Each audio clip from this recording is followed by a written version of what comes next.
Hello students. Last class में हमने periodic classification of elements में यहाँ तक बताया था। अब उसके आगे थोड़ा सा हम शुरू करते हैं। तो अब हमको देखना है characteristics of periods and groups.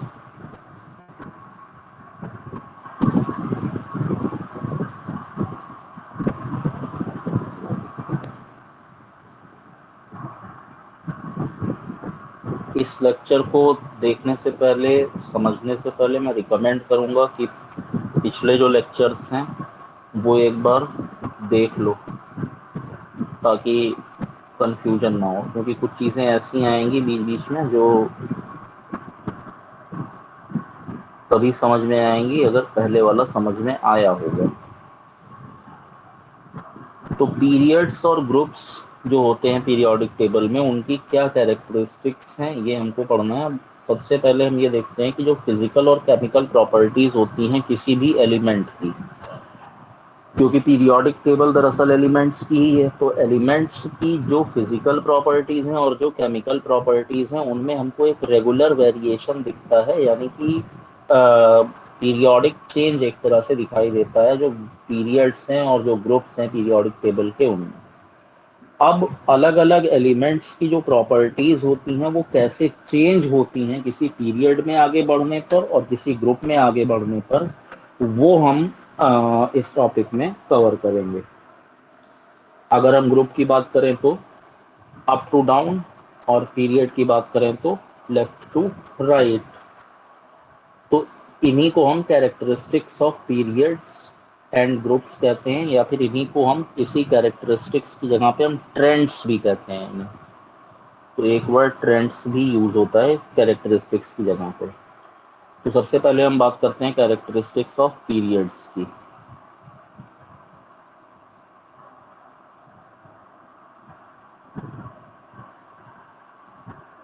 तो पीरियड्स की अगर हम कैरेक्टरिस्टिक्स की बात करें तो इसमें जब हम कैरेक्टरिस्टिक देखेंगे पीरियड की, तो अलग अलग जो वेरिएशंस हमको देखने हैं, उनमें कुछ जो इम्पॉर्टेंट प्रॉपर्टीज है एलिमेंट्स की, जैसे कि एक तो है नंबर ऑफ वैलेंस इलेक्ट्रॉन, यानी कि पीरियड में नंबर ऑफ वैलेंस इलेक्ट्रॉन कैसे इंक्रीज या डिक्रीज होते हैं। इसके अलावा वैलेंसी। फिर हम साइज ऑफ एटम की बात करेंगे कि जो एटॉमिक साइज है या एटम का जो साइज है वो। इसके अलावा metallic character.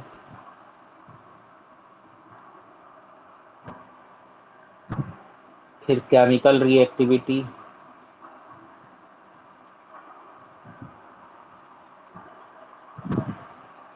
Nature of oxides.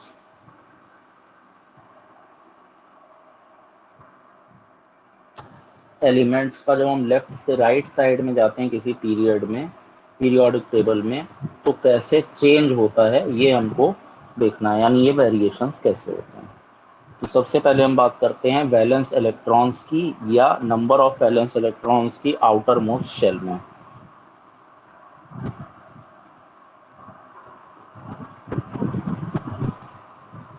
तो नंबर ऑफ वैलेंस इलेक्ट्रॉन्स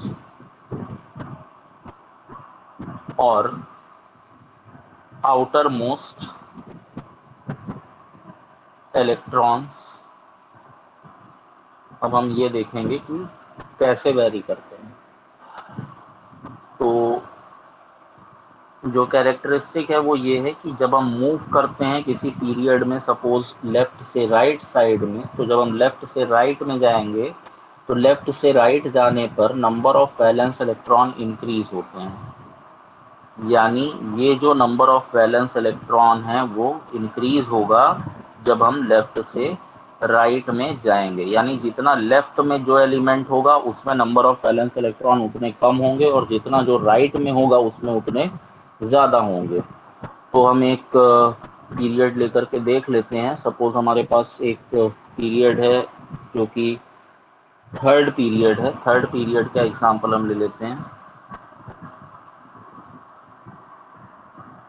इस थर्ड पीरियड में सपोज हमारे पास जो एलिमेंट्स हमारे पास होते हैं वो है, मान लो सोडियम हो गया, फिर मैग्नीशियम है, फिर उसके अलावा एल्यूमिनियम है, फिर सिलिकॉन है, फिर फॉस्फोरस है, सल्फर है, फिर क्लोरीन है और फिर आर्गन है।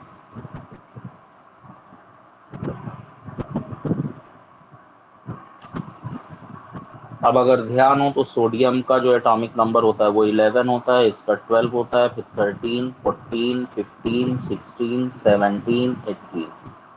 अगर हम सोडियम का इलेक्ट्रॉनिक कॉन्फ़िगरेशन देखें तो इलेक्ट्रॉनिक कॉन्फ़िगरेशन 2,8,1 आएगा। इसका इलेक्ट्रॉनिक कॉन्फ़िगरेशन मैग्नीशियम का 2,8,2 आएगा, ऐसे इसका 2,8,3 आएगा। यानी ये होते होते 2,8,8 तक पहुंचेगा लास्ट में। बीच में ये 2,8,4 आएगा, 2,8,5 होगा फॉस्फोरस का, 2,8,6 होगा सल्फर का, क्लोरीन का 2,8,7 होगा। तो अगर हम नंबर ऑफ वैलेंस इलेक्ट्रॉन की बात करें आउटर मोस्ट शेल में, तो इसमें देखो एक इलेक्ट्रॉन है, इसमें दो है, इसमें तीन है, फिर चार हो जाएगा, फिर 5 यानी 5, फिर उसके बाद 6, फिर 7 और फिर 8। तो नंबर ऑफ वैलेंस इलेक्ट्रॉन जैसे जैसे हम लेफ्ट से राइट में जा रहे हैं वैसे वैसे इंक्रीज हो रहे हैं। पहले एक इलेक्ट्रॉन है, फिर दो है, फिर तीन है, फिर चार है, फिर 5, फिर 6, फिर 7 और फिर 8। यानी 1 वैलेंस इलेक्ट्रॉन सोडियम में है और 8 वैलेंस इलेक्ट्रॉन आर्गन में है। नंबर ऑफ वैलेंस इलेक्ट्रॉन 1 से इंक्रीज होकर के 8 तक पहुंच रहा है। तो हर पीरियड में, ये तो एक पीरियड, ये हमने थर्ड पीरियड लिया है। अब जरूरी नहीं है कि हम थर्ड पीरियड ही लें, हम कोई भी पीरियड ले सकते हैं, जितने पीरियड्स उनमें से कोई भी पीरियड हम ले लें फर्स्ट पीरियड को छोड़ करके। फर्स्ट पीरियड को छोड़ करके क्यों, तो वो अभी हम बताते हैं। फर्स्ट पीरियड छोड़ करके अगर हम कोई भी पीरियड ले लें तो उसमें जो पहला एलिमेंट होगा उसमें एक वैलेंस इलेक्ट्रॉन होगा फर्स्ट एलिमेंट में, और लास्ट वाले में 8 वैलेंस इलेक्ट्रॉन होंगे। यहाँ पे एक वैलेंस इलेक्ट्रॉन है, यहाँ पे 8 वैलेंस इलेक्ट्रॉन होंगे। फर्स्ट पीरियड में ऐसा क्यों नहीं होगा, क्योंकि फर्स्ट पीरियड में यहाँ हाइड्रोजन है, यहाँ हीलियम है। हाइड्रोजन में सिर्फ एक ही इलेक्ट्रॉन होता है और हीलियम में सिर्फ दो होता है, इसलिए फर्स्ट पीरियड में ये रूल अप्लाई नहीं होगा, या एक तरह से हम ये कह सकते हैं कि फर्स्ट पीरियड इसका एक्सेप्शन है। अब इलेक्ट्रॉनिक कॉन्फ़िगरेशन एलिमेंट्स का पीरियड में जब चेंज हो रहा है तो वो इस तरह से चेंज हो रहा है कि नंबर ऑफ इलेक्ट्रॉन्स जो आउटर मोस्ट शेल में है एटम्स में, वो इंक्रीज हो रहा है 1 से 8 तक। यानी कि थर्ड पीरियड में इलेक्ट्रॉनिक कॉन्फ़िगरेशन जब चेंज होता है तो 2,8,1 से 2,8,8 तक चेंज होता है। यानी बीच में क्या क्या आएगा, 2,8,2, 2,8,3, 2,8,4, इस तरह से 2,8,7 तक आएगा और फिर 2,8,8 तक आएगा आर्गन में। दूसरी चीज, जो एलिमेंट्स पीरियड में है उनमें जो एटॉमिक नंबर है वो कॉन्जिक्यूटिव है। यानी कि अगर हम देखें तो इसका 11 है, इसका 12 है, इसका 13 है, मतलब 11 के तुरंत बाद वाला ये एटॉमिक नंबर है 12, फिर 12 के बाद 13, फिर 14, फिर 15, फिर 16, फिर 17, फिर 18। इस बात को याद रखना क्योंकि ये कैरेक्टरिस्टिक ऑफ जब हम ग्रुप्स पढ़ेंगे तब उसमें ये पॉइंट जो है वो काम आएगा। फिलहाल तो इतना समझ लो कि यहाँ पे जो एटॉमिक नंबर हैं वो कॉन्जिक्यूटिवली इंक्रीज हो रहे हैं, 11 से 12, फिर 13, 14, 15, 16, 17, 18, 1 1 से इंक्रीज होता जा रहा है। तुम्हारी बुक में सोडियम, मैग्नीशियम से लेकर के और आर्गन तक के जो अलग अलग सैंपल्स हैं उनकी पिक्चर्स दिखाई गई हैं फिगर 21 में, वो आप देख सकते हैं। एलिमेंट्स ऑफ थर्ड पीरियड जो हैं sodium, magnesium, aluminium, silicon, phosphorus, sulphur, chlorine और आर्गन। क्लोरीन और आर्गन क्योंकि गैसेस स्टेट में है इसलिए वो किसी न किसी जार या किसी न किसी फ्लास्क या गैस या सॉरी गैस जार या मान लो सिलेंडर या बल्ब जो होता है उसके अंदर उनको मिलेगा। जैसे आर्गन का यूज जो है वो इनकैंडेसेंट इलेक्ट्रिक बल्ब में होता है तो इसलिए आर्गन जो है वो बल्ब में दिखाई गई है। और क्लोरीन एक तरह की गैस है तो जनरली फ्लास्क हो गया या गैस जार हो गया, इस तरह की। जो बाकी सारे सोडियम से लेकर के सल्फर तक सॉलिड्स हैं इसलिए डायरेक्टली शो किया गया। तो ये पहली कैरेक्टरिस्टिक हो गई। अब हम सेकंड कैरेक्टरिस्टिक की बात करें अगर, तो सेकंड कैरेक्टरिस्टिक जो है वो है वैलेंसी, जो हमको पढ़नी है। नंबर ऑफ वैलेंस इलेक्ट्रॉन हमने देख लिया। अब हम वैलेंसी की बात करेंगे कि वैलेंसी कैसे चेंज होती है। तो अगर हम वैलेंसी की बात करें तो जब हम लेफ्ट से राइट जाते हैं किसी भी पीरियड में, लेफ्ट टू राइट, हर शॉर्ट पीरियड में, अब ध्यान रखना यहाँ पे हम एक वर्ड यूज कर रहे हैं शॉर्ट पीरियड, हर शॉर्ट पीरियड में वैलेंसी ऑफ एलिमेंट पहले इंक्रीज होगी, यहाँ पे इंक्रीज आएगा। अब इंक्रीज क्या आएगा, पहले 1 होगी वैलेंसी, फिर 2 होगी, फिर 3 होगी, फिर 4 होगी, पहले 4 तक जो है वो इंक्रीज होगी। और इसके बाद 4 के बाद ये डिक्रीज होना शुरू होगी वैलेंसी, और अब वैलेंसी 3, 2, 1 और लास्ट में 0 पे पहुंच जाएगी। वैलेंसी जो है वो पहले इंक्रीज होगी, उसके बाद डिक्रीज हो रही है। यानी जब हम लेफ्ट से राइट में जा रहे हैं, तो जब हम लेफ्ट से राइट में जाना स्टार्ट करेंगे तो स्टार्टिंग में तो वैलेंसी इंक्रीज होगी, और कब तक इंक्रीज होगी, जब तक वैलेंसी 4 हो जाएगी, और उसके तुरंत बाद वैलेंसी डिक्रीज होना शुरू होगी और 4 से डिक्रीज होते होते 0 पहुंच जाएगी वैलेंसी। इसको भी हम इसी थर्ड पीरियड के एग्जांपल से अगर समझना चाहें तो सपोज हमारे पास जो थर्ड पीरियड के सारे एलिमेंट्स हैं वो मैं यहाँ पे लिख दे रहा हूँ। Sodium, magnesium, aluminium, then silicon, then phosphorus, sulphur, chlorine and argon. अगर हम इनकी वैलेंसीज देखें तो इन सारे जो एलिमेंट्स हैं इनकी वैलेंसीज, सोडियम की वैलेंसी अगर तुमको पता हो तो 1 होती है, इसकी 2 होती है मैग्नीशियम की, एल्युमिनियम की 3 होती है, सिलिकॉन की 4 होती है, फॉस्फोरस जो है इसकी वैलेंसी 3 होती है, सल्फर की वैलेंसी 2 होती है, क्लोरीन की 1 होती है और आर्गन की 0 होती है। यानी वैलेंसीज पहले 1 से 4 तक पहुंची, फिर 4 से धीरे धीरे घटते घटते 0 तक पहुंच गई। यानी कि वैलेंसी सोडियम की 1 है, मैग्नीशियम की 2 है, एल्युमिनियम की 3 है, सिलिकॉन की 4 है, फॉस्फोरस की लेकिन घट गई, 3 हो गई, फिर सल्फर की 2 हो गई, फिर क्लोरीन की 1 हो गई और फिर आर्गन की 0 हो गई। तो थर्ड पीरियड जो पीरियोडिक टेबल का है इसमें वैलेंसी 1 से पहले 4 तक गई और उसके बाद 0 तक पहुंच जाएगी आगे।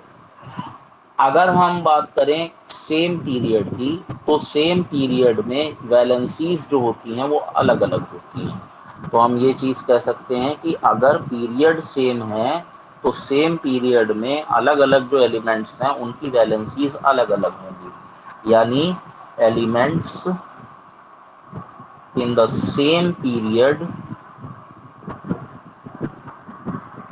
elements in the same period have different valencies। इनकी वैलेंसीज क्या होती हैं, अलग अलग होती हैं, अलग अलग जो एलिमेंट्स हैं। और वैलेंसी किसी एलिमेंट की पता कैसे चलती है, तो वो पता चलती है नंबर ऑफ वैलेंस इलेक्ट्रॉन से या आउटर मोस्ट इलेक्ट्रॉन से। हम वैलेंसी कैसे कैलकुलेट कर सकते हैं, हम इलेक्ट्रॉनिक कॉन्फ़िगरेशन अगर हमको पता हो किसी एलिमेंट का तो हम उसकी वैलेंसी कैलकुलेट कर सकते हैं। अगर हमको नंबर ऑफ वैलेंस इलेक्ट्रॉन पता हो, क्योंकि हमको ये पता है कि कोई भी जो एक एटम है वो स्टेबल होने के लिए 8 इलेक्ट्रॉन्स अपने आउटर मोस्ट शेल में चाहता है, हीलियम को छोड़ करके। हीलियम को अगर हम छोड़ दें तो बाकी, और हाइड्रोजन को भी छोड़ दो तो हाइड्रोजन हीलियम को छोड़ करके बाकी जितने भी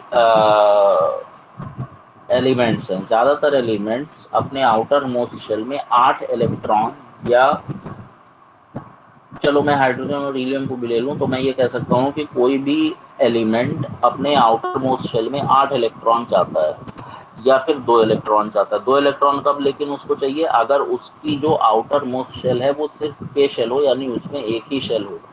फर्स्ट शेल के आगे शेल ही अगर नहीं है, सिर्फ एक ही शेल है उस पूरे एलिमेंट में, तो वो 2 इलेक्ट्रॉन से उसकी रिक्वायरमेंट कंप्लीट हो जाएगी, जिससे कि वो अपने नियरेस्ट इनर्ट गैस का इलेक्ट्रॉनिक कॉन्फ़िगरेशन अचीव कर ले। अब कितने इलेक्ट्रॉन जो है वो लूज करेगा कोई एटम, या कितने गेन करेगा या कितने शेयर करेगा, उसी से वैलेंसी हमको पता चलती है। जैसे अगर मैं कहूँ मैग्नीशियम की बात करूँ, मान लो तो मैग्नीशियम का एटॉमिक नंबर होता है 12। और इलेक्ट्रॉनिक कॉन्फ़िगरेशन इसका हुआ 2,8,2, यानी इसके आउटर मोस्ट शेल में 2 वैलेंस इलेक्ट्रॉन है, यानी ये नंबर ऑफ वैलेंस इलेक्ट्रॉन्स है। तो वैलेंस इलेक्ट्रॉन इसमें 2 हैं। अब इसके पास 8 इलेक्ट्रॉन दो तरह से आ सकते हैं, या तो इसको 6 इलेक्ट्रॉन और मिल जाए, या ये 2 इलेक्ट्रॉन छोड़ दे। 6 इलेक्ट्रॉन का अरेंजमेंट करना इस मैग्नीशियम एटम के लिए मुश्किल काम है। 2 इलेक्ट्रॉन्स को लूज कर देना आसान है, तो ये मैग्नीशियम क्या करेगा, 2 इलेक्ट्रॉन्स को छोड़ देगा, और 2 इलेक्ट्रॉन्स को जब छोड़ देगा तो अब इसके पास 8 ही इलेक्ट्रॉन बचेंगे आउटर मोस्ट शेल में, यानी कि एक शेल जो थर्ड शेल बन रही होगी मैग्नीशियम की, वो खत्म हो जाएगी।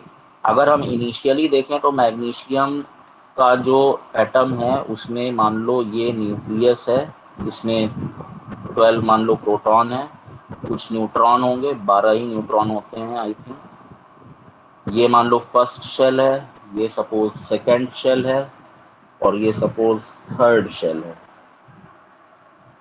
फर्स्ट शेल में हमको पता है 2 इलेक्ट्रॉन, तो 2 इलेक्ट्रॉन यहाँ, सेकंड में 8, तो 1 2 3 4 5 6 7 एंड 8, और आउटर मोस्ट शेल में 2 इलेक्ट्रॉन्स।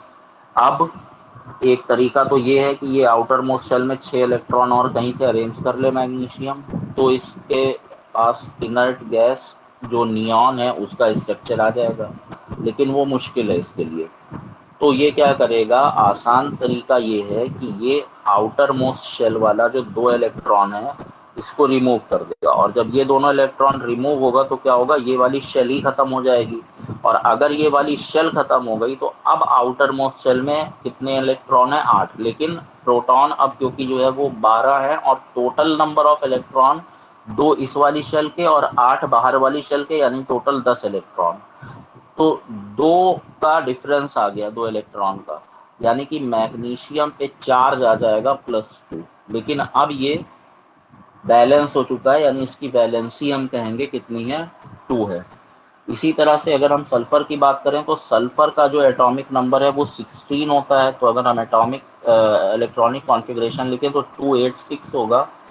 अब इसमें 6 इलेक्ट्रॉन्स को रिमूव करना या छोड़ देना आसान नहीं है, बल्कि इसके लिए आसान ये है कि ये कहीं से 2 इलेक्ट्रॉन्स का अरेंजमेंट कर ले। अगर 2 इलेक्ट्रॉन्स की अरेंज कर लेगा तो जो आउटर मोस्ट शेल है उसमें 2 इलेक्ट्रॉन्स और आ जाएंगे, तो 288 बन जाएगा, यानी कि ये आर्गन जो कि इनर्ट गैस है उसका स्ट्रक्चर अटेन कर लेगा। इसका मतलब यहाँ भी वैलेंसी कितनी है, सल्फर की 2 है। अब वैलेंसी तुमको पता है कि पॉजिटिव और निगेटिव दोनों हो सकती है अगर जो इलेक्ट्रॉन्स हैं उनका ट्रांसफर हो रहा है। तो क्योंकि यहाँ पे इलेक्ट्रॉन रिसीव करेगा सल्फर, तो वैलेंसी इसकी -2 होगी। यहाँ पे इलेक्ट्रॉन किया है तो वैलेंसी यहाँ पे इसीलिए +2 2 का, यहाँ पे जो इलेक्ट्रॉन ज्यादा है ऑफ इलेक्ट्रॉन से, जबकि यहाँ पे प्रोटॉन 16 ही रहेगा, लेकिन इलेक्ट्रॉन अब 18 हो चुका है, जो कि 2 ज्यादा है, यानी कि -2 इसकी वैलेंसी हो गई। अब हम देखेंगे, ये तो हो गया हमारे पास वैलेंसी का जो पूरा डिस्क्रिप्शन था। अब साइज ऑफ एटम जो होता है वो कैसे वेरी करता है किसी एलिमेंट का पीरियड में, पीरियोडिक टेबल में। तो साइज ऑफ एटम को ही हम एटॉमिक साइज भी कहते हैं। एटॉमिक साइज का मतलब है साइज ऑफ एटम, और साइज ऑफ एटम जो है वो हम मेजर करते हैं distance between the centre of the nucleus and outermost electron shell of an isolated atom. यानी कि सपोज कि हमारे पास ये कोई पूरा एक एटम है, इसका ये न्यूक्लियस का सेंटर है और ये आउटर मोस्ट शेल है, तो यहाँ से ये जो आउटर मोस्ट शेल की डिस्टेंस है इसको हम बोलते हैं एटॉमिक साइज। ठीक है, और ये जो है ये दरअसल क्या है, इससे हम एटॉमिक साइज मेजर करते हैं और इसको एटॉमिक रेडियस हम एक तरह से कहेंगे। तो distance between the centre of the nucleus and outermost electron shell जो है वो डिटरमाइन करती है एटॉमिक साइज। और साइज ऑफ एटम को इसीलिए हम एटॉमिक रेडियस या रेडियस ऑफ एटम से भी डिनोट कर सकते हैं। और साइज ऑफ एटम जब हम इंडिकेट करते हैं एटॉमिक रेडियस के टर्म्स में, तो क्योंकि एटॉमिक रेडियस बहुत छोटी होती है, एटम ही इतना छोटा होता है, तो एटॉमिक रेडियस तो बहुत छोटी होती है, तो हम यूज करते हैं जिस यूनिट का, उसको हम बोलते हैं पिकोमीटर। पिकोमीटर जो है वो एक यूनिट है डिस्टेंस की।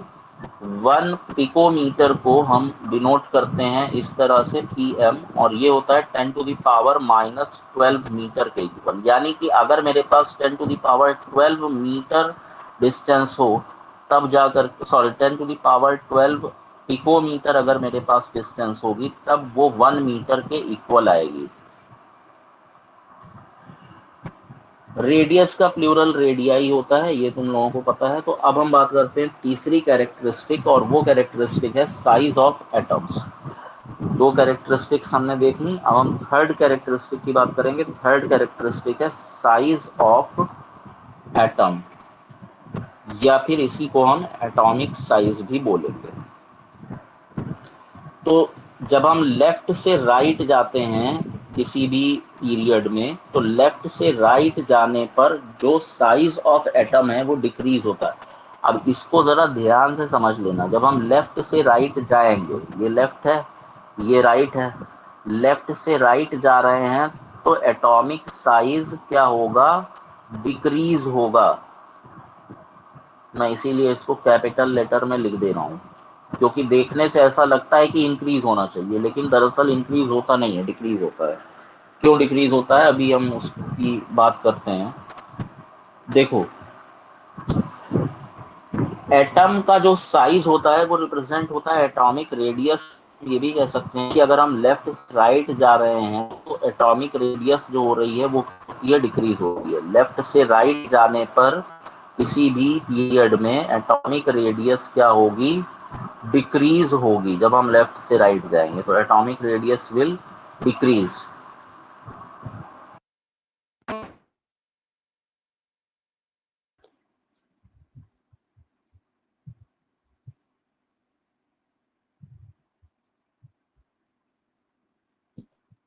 One minute.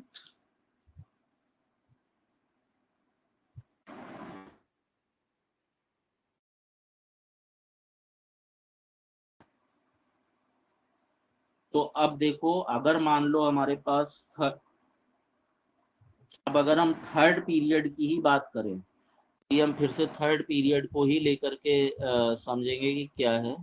थर्ड पीरियड में हमारे पास जो एलिमेंट्स हैं वो हैं सोडियम, फिर magnesium, aluminium, silicon, phosphorus, sulphur and chlorine. Argon अभी हमने नहीं लिया है। अब अगर हम इसमें एटॉमिक साइज की बात करें, तो एटॉमिक साइज जो सोडियम का है पिकोमीटर में, वो 186 पिकोमीटर है। मैग्नीशियम के लिए ये 160 है। एल्युमिनियम के लिए ये 143 पिकोमीटर है। सिलिकॉन के लिए ये 118 पिकोमीटर है। फॉस्फोरस के लिए 110 पिकोमीटर है। सल्फर के लिए ये 104 पिकोमीटर है, और क्लोरीन के लिए ये 99 पिकोमीटर है। ये सारी जो यूनिट्स हैं वो पिकोमीटर में है। तो साइज ऑफ एटम डिक्रीज हो रहा है, इसका मतलब सोडियम का जो एलिमेंट है वो बड़ा होगा। इससे छोटा एलिमेंट हो, एटम जो होगा वो मैग्नीशियम का होगा, इससे छोटा एल्यूमिनियम का होगा, और इससे भी छोटा जो होगा वो होगा सिलिकॉन का। इस तरह से साइज घटता जाएगा जैसे जैसे हम लेफ्ट से राइट साइड में जाएंगे। तो हमको ये दिखेगा कि जो सोडियम का एटम है वो बिगेस्ट है, और जो क्लोरीन का एटम है वो शॉर्टेस्ट है। जब, क्योंकि सोडियम की अगर हम एटॉमिक साइज की बात करें तो वो 186 पिकोमीटर है, जबकि क्लोरीन एटम जो है वो सबसे छोटा है, जिसका एटॉमिक रेडियस 99 पिकोमीटर है। यानी कि जब हम मूव कर रहे हैं सोडियम से क्लोरीन की तरफ थर्ड पीरियड में, तो एटम का साइज एलिमेंट के डिक्रीज हो रहा है। यानी कि थर्ड पीरियड में सोडियम एटम बिगेस्ट है, क्लोरीन एटम स्मॉलेस्ट है। अभी हम यहाँ पे जो आर्गन है उसको इंक्लूड नहीं कर रहे हैं।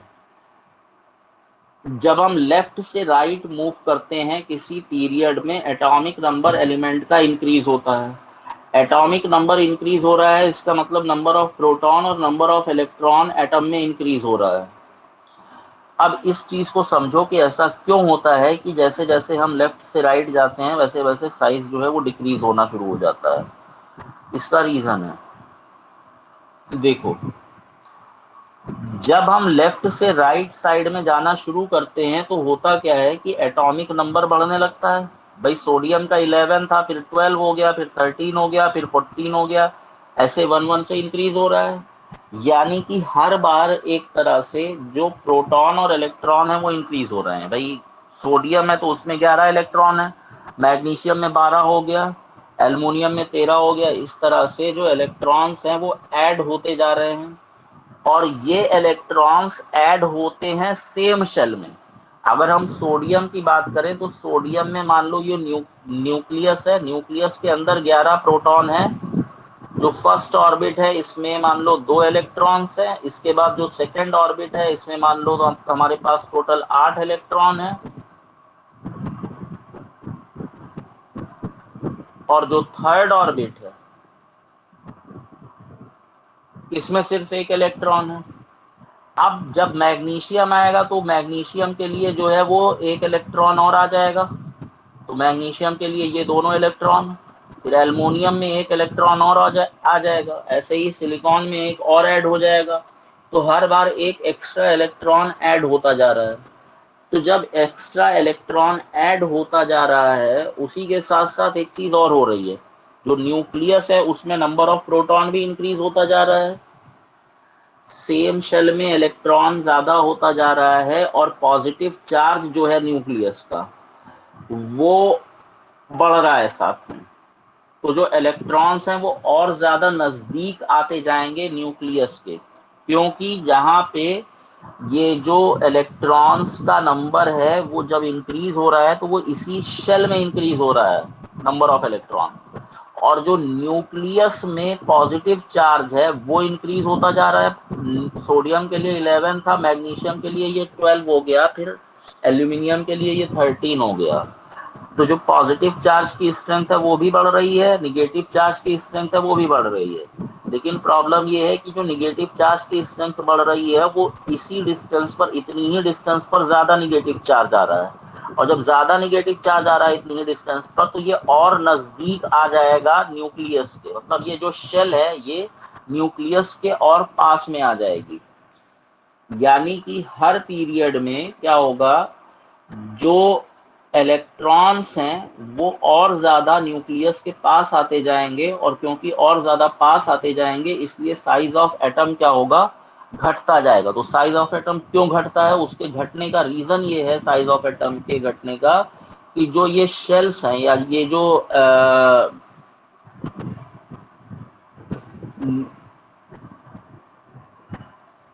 ऑर्बिट्स है ये न्यूक्लियस के और ज्यादा नजदीक आती जाती हैं। क्यों नजदीक आती जाती हैं, क्योंकि पॉजिटिव चार्ज इंक्रीज हो रहा है, निगेटिव चार्ज इंक्रीज हो रहा है, लेकिन निगेटिव चार्ज एक ही जगह पर इंक्रीज हो रहा है, तो वो ज्यादा अट्रैक्शन, फोर्स ऑफ अट्रैक्शन लगेगा, और फोर्स ऑफ अट्रैक्शन बढ़ता जाएगा तो ये जो ऑर्बिट है ये और नजदीक चली जाएगी न्यूक्लियस के, ये और नजदीक, ये और नजदीक। इस तरह से क्या होगा कि साइज घटना शुरू हो जाएगा।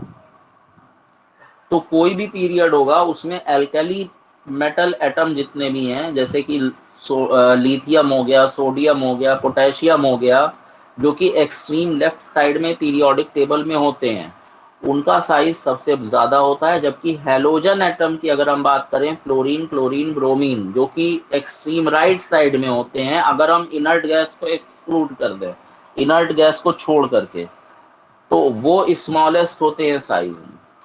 लेकिन size of atom of inert gas जो होगा वो बिगर होता है than that of the preceding halogen atom. यानी अब इनर्ट गैस का जो पीरियड में साइज होता है वो ज्यादा क्यों होता है, तो स्ट्रक्चरल स्टेबिलिटी होती है आउटर मोस्ट शेल की, ऑक्टेट ऑफ इलेक्ट्रॉन्स की वजह से, इस वजह से होता है। तो एक एक्सेप्शन याद रखना, नॉर्मली तो जब हम लेफ्ट से राइट जाएंगे, लेफ्ट से राइट जाने पर एटॉमिक साइज क्या होगा, डिक्रीज होगा, यानी एटॉमिक रेडियस डिक्रीज होगी।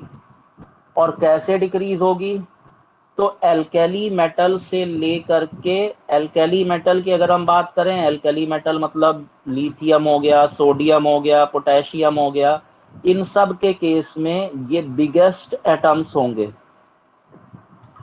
और अगर हम ये एक्सट्रीम लेफ्ट में तुमको मिलेंगे हर पीरियड में, एक्सट्रीम लेफ्ट में जो पीरियड्स हैं उनमें एक्सट्रीम लेफ्ट में ये एलिमेंट्स होते हैं। जबकि जो हैलोजेंस हैं, यानी कि क्लोरीन हो गया, ब्रोमीन हो गया, फ्लोरीन हो गया, ये हमको हमेशा एक्सट्रीम राइट में मिलेंगे और ये स्मॉलेस्ट होते हैं एटॉमिक रेडियस के अकॉर्डिंग या एटॉमिक साइज के हिसाब से।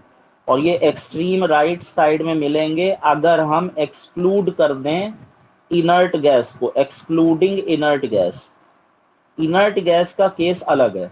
इनर्ट गैस में क्योंकि जो ऑक्टेट होता है वो कंप्लीट होता है, तो इनर्ट गैस का जो साइज होगा, इनर्ट गैस का जो एटॉमिक साइज होगा, ये ग्रेटर होता है या लार्जर होता है देन हैलोजन एटम। यानी अगर हम थर्ड पीरियड की बात करें तो सोडियम से लेकर के हमने आर्गन तक देखा था और इसके पहले क्लोरीन था। तो सोडियम, इसके बाद मैग्नीशियम था, फिर उसके बाद एल्यूमिनियम था, इस तरह से था। तो सोडियम का साइज सबसे ज्यादा बड़ा होगा, फिर मैग्नीशियम का उससे कम होगा, उसके बाद एल्युमिनियम का उससे कम होगा, सबसे कम होगा क्लोरीन का, स्मॉलेस्ट होगा, इसका सबसे ज्यादा होगा, बिगेस्ट होगा। लेकिन आर्गन का साइज क्लोरीन के साइज के कंपैरिजन में ज्यादा होगा। आर्गन का जो साइज है वो मैं ऐसे लिख दे रहा हूं, आर्गन का साइज क्लोरीन के कंपैरिजन में ज्यादा होगा। क्यों ज्यादा होगा? उसमें स्ट्रक्चरल स्टेबिलिटी आ जाती है इस वजह से क्योंकि उसका ऑक्टेट ऑफ इलेक्ट्रॉन कंप्लीट है। तो ये चीज याद रखोगे। अब अगली जो कैरेक्टरिस्टिक है वो है मेटेलिक कैरेक्टर। फोर्थ कैरेक्टरिस्टिक है हमारे पास मेटेलिक कैरेक्टर।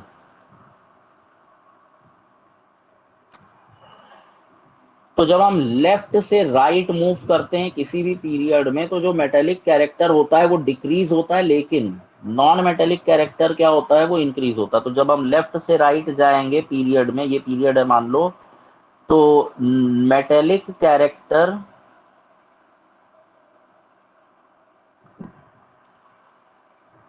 डिक्रीज होगा, बट नॉन मेटेलिक कैरेक्टर जो होगा, नॉन मेटेलिक कैरेक्टर ये इंक्रीज होगा।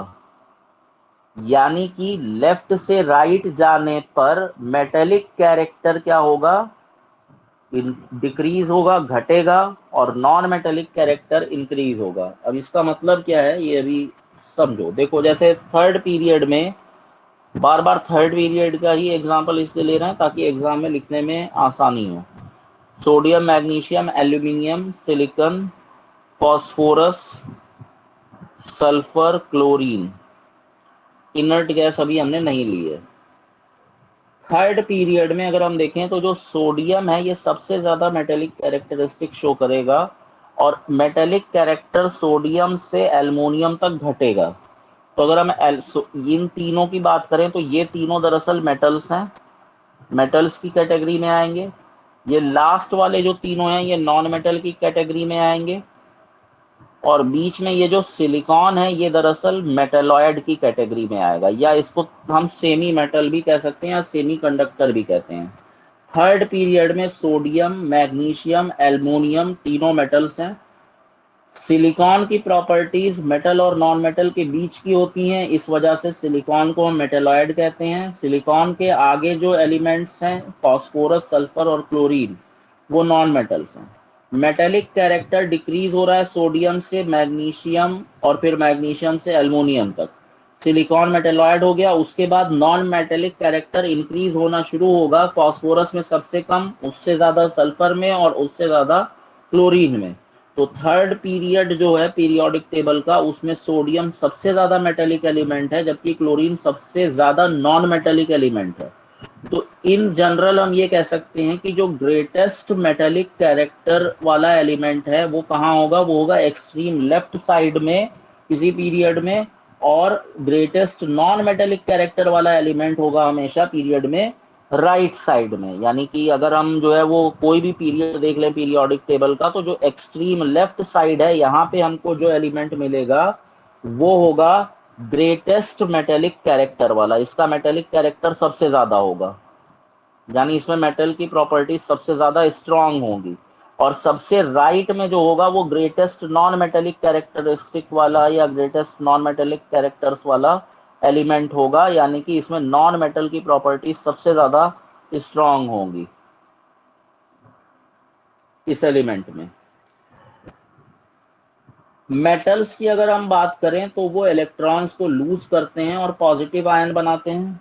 भाई कोई भी मेटल है, चाहे सोडियम हो या मैग्नीशियम हो या फिर एल्यूमिनियम हो, ये सब इलेक्ट्रॉन लूज करते हैं। सोडियम में से एक इलेक्ट्रॉन निकलेगा तो Na+ बनेगा, मैग्नीशियम में से 2 इलेक्ट्रॉन निकल जाएगा अगर तो क्या होगा Mg+2 बनेगा। एल्युमिनियम में से 3 इलेक्ट्रॉन जो है वो सब्ट्रैक्ट कर दो, माइनस कर दो तो क्या होगा एल्यूमिनियम+3 आयन बन जाएगा। यानी कि जो मेटल है वो इलेक्ट्रॉन लूज करता है और पॉजिटिव आयन बनाता है। यानी कि जो आयन बन रहा है वो आयन कैसा आयन है, ये पॉजिटिव आयन है। अब पॉजिटिव आयन बनाने की वजह से ही हम मेटल्स को बोलते हैं इलेक्ट्रोपॉजिटिव एलिमेंट्स। इसको याद रखना, ये आगे भी काम आएगा 11th-12 में। मेटल्स को हम कहते हैं इलेक्ट्रोपॉजिटिव इलेक्ट्रोपॉजिटिव एलिमेंट। मेटल्स जो हैं वो इलेक्ट्रोपॉजिटिव एलिमेंट कहे जाते हैं। क्यों? क्योंकि जब हम मेटल्स को देखते हैं तो मेटल्स इलेक्ट्रॉन जब लूज करते हैं तो इलेक्ट्रॉन लूज करने पर जो आयन बनता है वो पॉजिटिव आयन बनता है। इस वजह से मेटल्स को इलेक्ट्रोपॉजिटिव एलिमेंट्स कहा जाता है।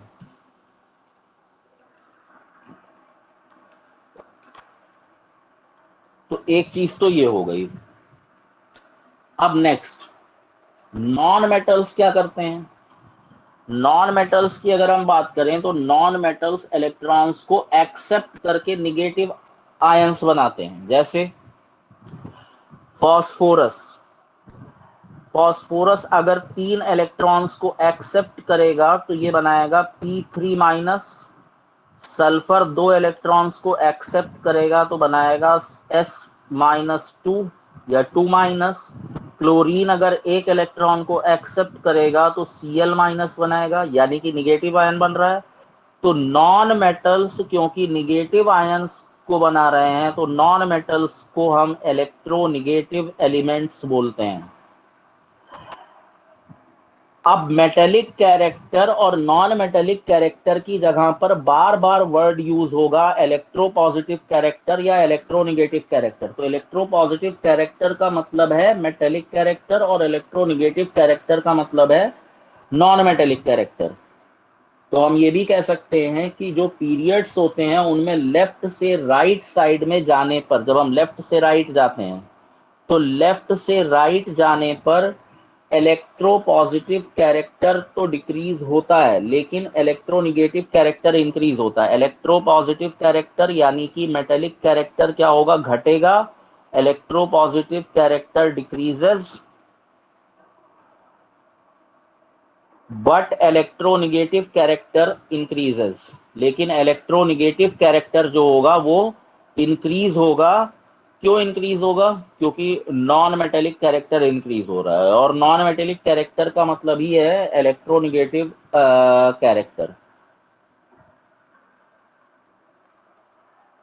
तो थर्ड पीरियड में हम ये कह सकते हैं कि सोडियम जो है वो सबसे ज्यादा इलेक्ट्रोपॉजिटिव है। Sodium is the most electropositive element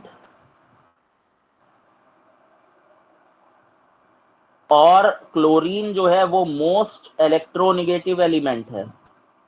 chlorine most electronegative element है।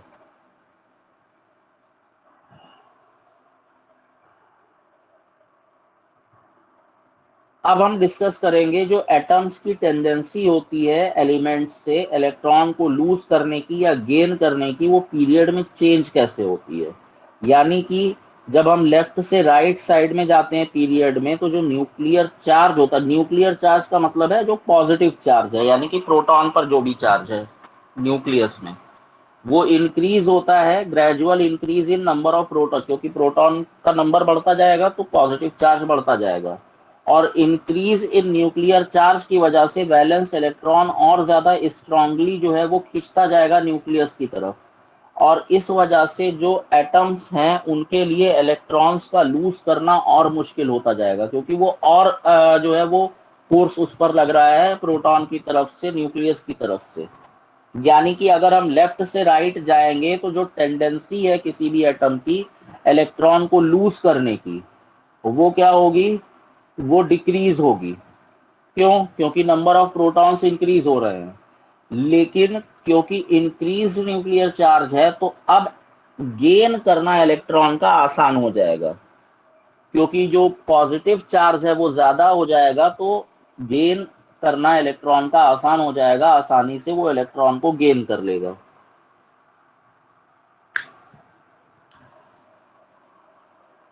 तो इसको डिटेल में देख लेते हैं कि क्या होता है। जब हम लेफ्ट से राइट जाएंगे तो लेफ्ट से राइट जाने पर जो टेंडेंसी ऑफ एटम्स है टू लूज इलेक्ट्रॉन,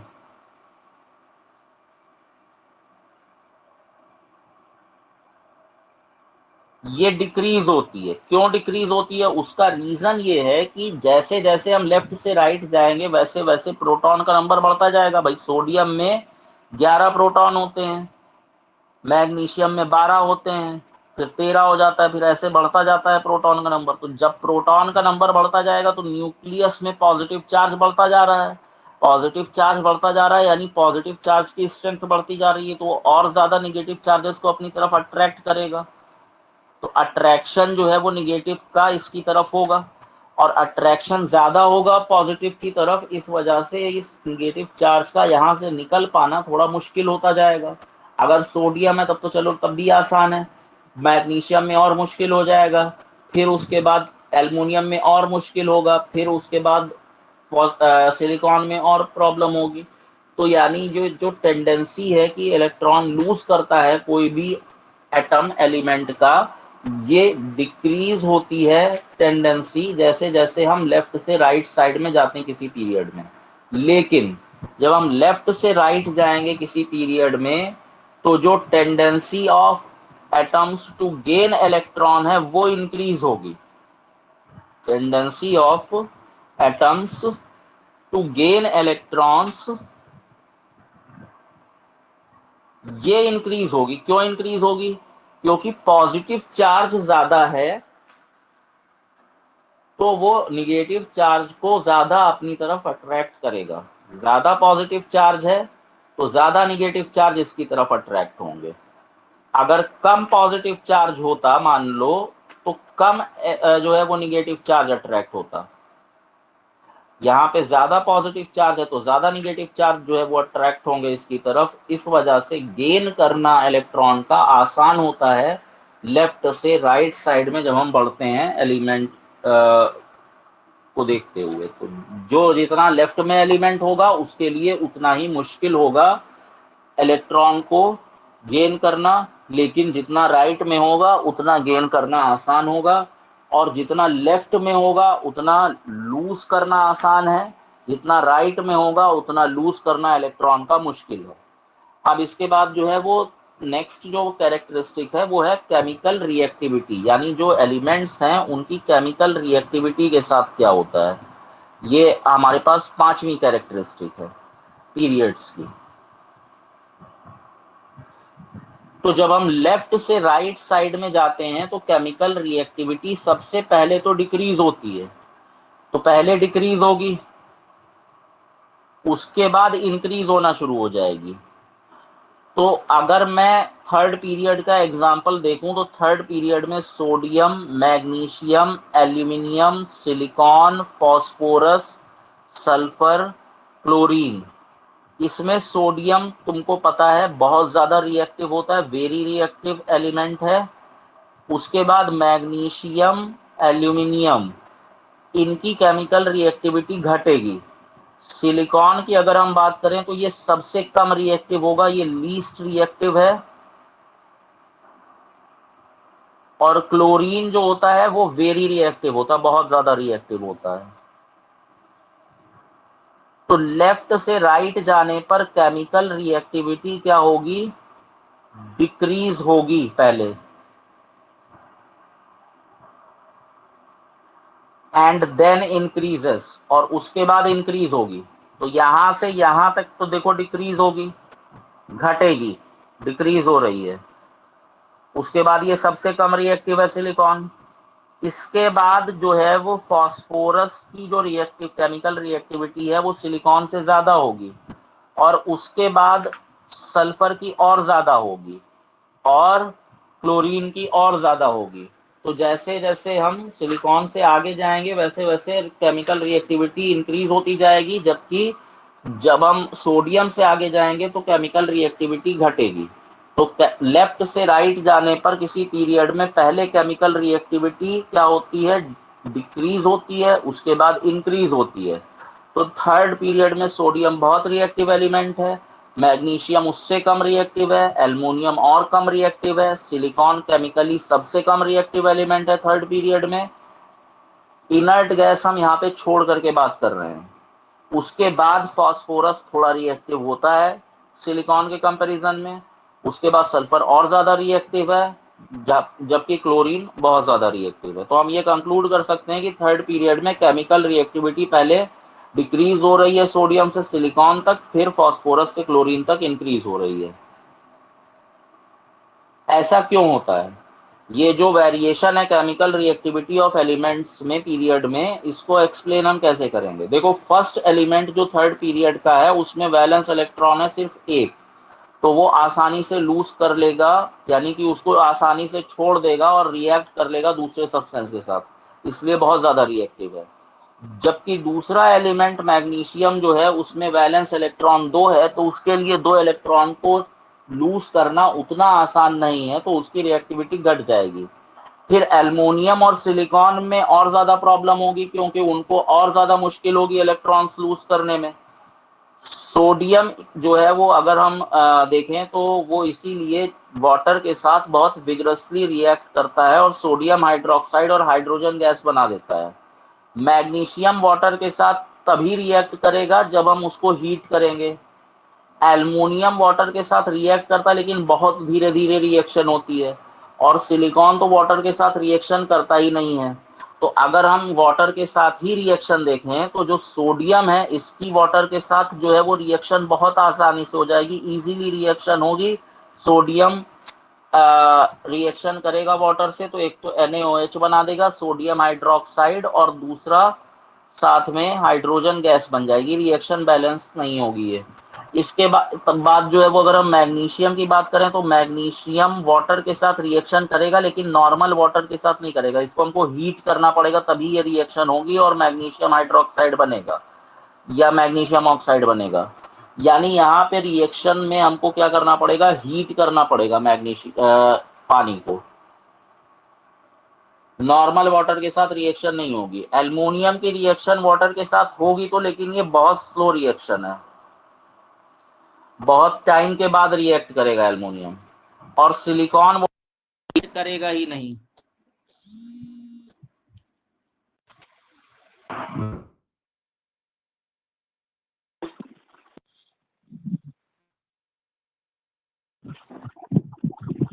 हेलो।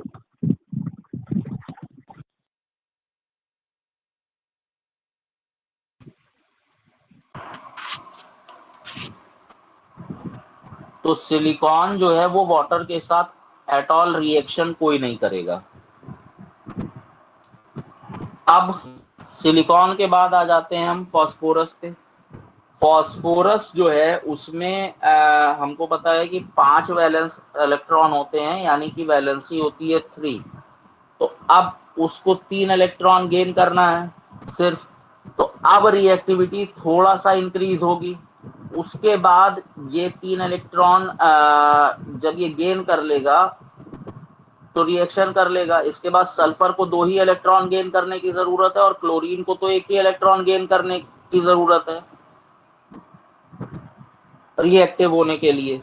तो इसका मतलब है कि जब हम सिलिकॉन के आगे बढ़ेंगे, फास्फोरस, सल्फर और क्लोरीन, तो इसकी वैलेंसी क्योंकि 3 है, यानी कि इसको 3 इलेक्ट्रॉन चाहिए, इसको 2 इलेक्ट्रॉन चाहिए और इसको 1 ही इलेक्ट्रॉन चाहिए। तो इसके लिए कम मुश्किल होगी, क्योंकि जो सिलिकॉन था उसको तो 4 चाहिए था इलेक्ट्रॉन, तो ये नहीं कर पा रहा था। इसको सिलिकॉन से आसानी है, क्योंकि इसको 4 चाहिए था, इसको 3 ही चाहिए, इसको 2 ही चाहिए, तो ये और ज्यादा रिएक्टिव होगा। क्लोरीन को 1 ही चाहिए, तो ये और ज्यादा रिएक्टिव होगा।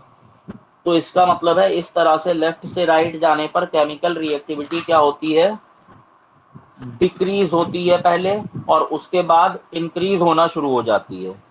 लास्ट जो कैरेक्टरिस्टिक है वो है नेचर ऑफ ऑक्साइड्स, यानी जो ऑक्साइड्स हैं इन एलिमेंट्स के, उनका क्या होता है, मतलब उनमें क्या नेचर है। देखो, हम मान लेते हैं कि थर्ड पीरियड जो है वही ले लेते हैं, sodium, magnesium, aluminium, silicon, phosphorus, sulphur और क्लोरीन। अगर हम सोडियम की बात करें तो ये हाईली बेसिक होता है नेचर में। मैग्नीशियम को छोड़ दें तो एल्युमिनियम और सिलिकॉन, इनको हम एम्फोटेरिक बोलते हैं। अब ये सब वर्ड का क्या मतलब है अभी मैं समझाता हूँ, 1 मिनट रुक जाओ। और क्लोरीन जो है ये फिर से अगर हम देखें तो हाईली एसिडिक होता है। अब ये एसिडिक, बेसिक, एम्फोटेरिक, ये क्या है। तो जब हम किसी पीरियड में लेफ्ट से राइट जाते हैं तो जो बेसिक नेचर है ऑक्साइड का वो डिक्रीज होता है। तो लेफ्ट से राइट जाने पे बेसिक नेचर ऑफ ऑक्साइड्स, यानी जो ऑक्साइड्स का बेसिक नेचर है वो डिक्रीज होगा, एंड द एसिडिक नेचर, और जो एसिडिक नेचर है वो ऑक्साइड का इंक्रीज होगा।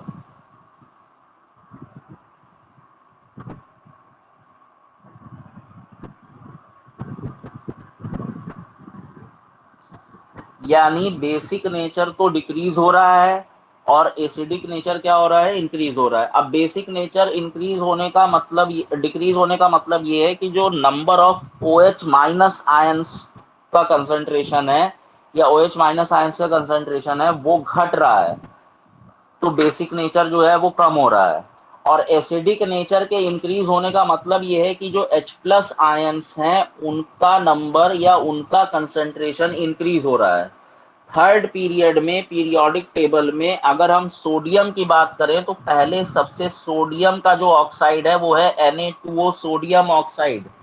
ये हाईली बेसिक होता है नेचर में, यानी ये बेस होता है, बहुत ज्यादा स्ट्रॉन्ग बेस होता है, ये हाईली बेसिक है। और मैग्नीशियम ऑक्साइड लेकिन कंपैरेटिवली कम बेसिक है नेचर में, इसका जो बेसिक नेचर है वो इसके कंपैरिजन में कम है। एल्युमिनियम ऑक्साइड का और कम है, और सिलिकॉन ऑक्साइड, अच्छा, एल्युमिनियम ऑक्साइड और सिलिकॉन ऑक्साइड जो हैं ये एम्फोटेरिक ऑक्साइड्स हैं। Al2O3 और SiO2, एल्युमिनियम ऑक्साइड और सिलिकॉन ऑक्साइड, ये दोनों एम्फोटेरिक ऑक्साइड्स हैं। एम्फोटेरिक ऑक्साइड्स का मतलब ये हुआ कि ये कभी तो एसिडिक नेचर शो करेंगे और कभी ये बेसिक नेचर भी शो करेंगे। तो acidic nature as well as basic nature, ये दोनों नेचर शो करते हैं एल्युमिनियम और सिलिकॉन, इसलिए इनको हम एम्फोटेरिक ऑक्साइड बोलते हैं। फास्फोरस का ऑक्साइड जो है वो एसिडिक होता है। सल्फर ऑक्साइड और फास्फोरस का ऑक्साइड जैसे P2O5 है मान लो, या P2O3 है, तो ये दोनों ही केसेस में फास्फोरस के जो दोनों ऑक्साइड्स हैं ये एसिडिक होते हैं नेचर में। इसके बाद अगर हम सल्फर के ऑक्साइड की बात करें तो वो और एसिडिक होता है। और क्लोरीन का जो ऑक्साइड होगा वो हाईली एसिडिक होता है नेचर में।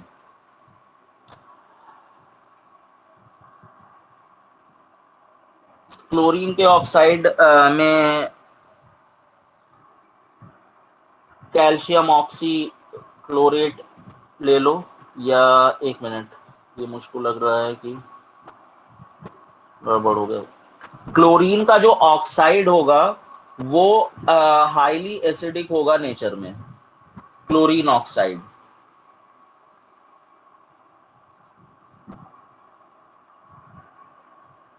Cl2O। अब एक क्वेश्चन है atomic radii of the elements of the second period are given below. तो क्वेश्चन में लिखा हुआ है कि जो एटॉमिक रेडियस है वो गिवन है, सेकेंड पीरियड के एलिमेंट्स सारे हैं। तो सेकेंड पीरियड जो है वो स्टार्ट होता है बोरॉन से, boron, beryllium, oxygen, nitrogen, lithium, fluorine and carbon. Atomic radii इसकी दे रखी है 88, इसकी है 111, इसकी है ऑक्सीजन की 66, फिर है 74, फिर उसके बाद लिथियम की दी हुई है 152, फ्लोरीन की दी हुई है हमको 64 और कार्बन की दी हुई है 77। पहला क्वेश्चन है arrange these elements in the decreasing order of their atomic radii keeping the element with the largest atomic radius first. यानी कि इन एलिमेंट्स को इस तरह से अरेंज करना है कि जो एटॉमिक रेडियाई है वो डिक्रीजिंग ऑर्डर में आ जाए, यानी कि लार्जेस्ट एटॉमिक रेडियस सबसे पहले। तो लार्जेस्ट है बेरिलियम की, तो सबसे पहले बीई आएगा, सॉरी बी मैंने लिख दिया, बी नहीं है, सबसे ज्यादा यहाँ पे है लिथियम, तो सबसे पहले आएगा लिथियम, लिथियम के बाद आएगा बेरिलियम, बेरिलियम के बाद आएगा बोरॉन, बोरॉन के बाद आएगा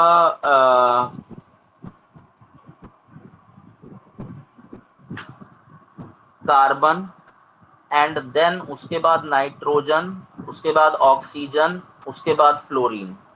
अब ये मैंने कैसे लिख दिया, अगर तुमको ये याद हो कि जो पीरियड में एटॉमिक रेडियस है वो लेफ्ट से राइट जाने पर लगातार डिक्रीज होती जाती है और लेफ्ट से राइट जाने पर एटॉमिक नंबर लगातार इंक्रीज होता जाता है। तो लिथियम का एटॉमिक नंबर 3 है, तो लिथियम की एटॉमिक रेडियस सबसे जो है वो ज्यादा है यहाँ पे।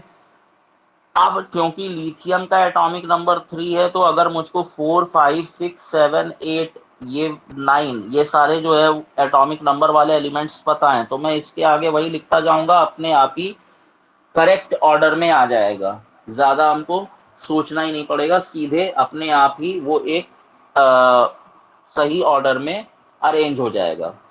तो लिथियम से लेकर के और फ्लोरीन तक इस तरह से होगा। अब सेकंड क्वेश्चन है are the elements now arranged in the pattern of a period. Yes, these are arranged in the pattern of a period. फिर थर्ड क्वेश्चन है which elements have the largest and the smallest atoms. तो कौन से elements हैं जिनके largest और smallest atom है।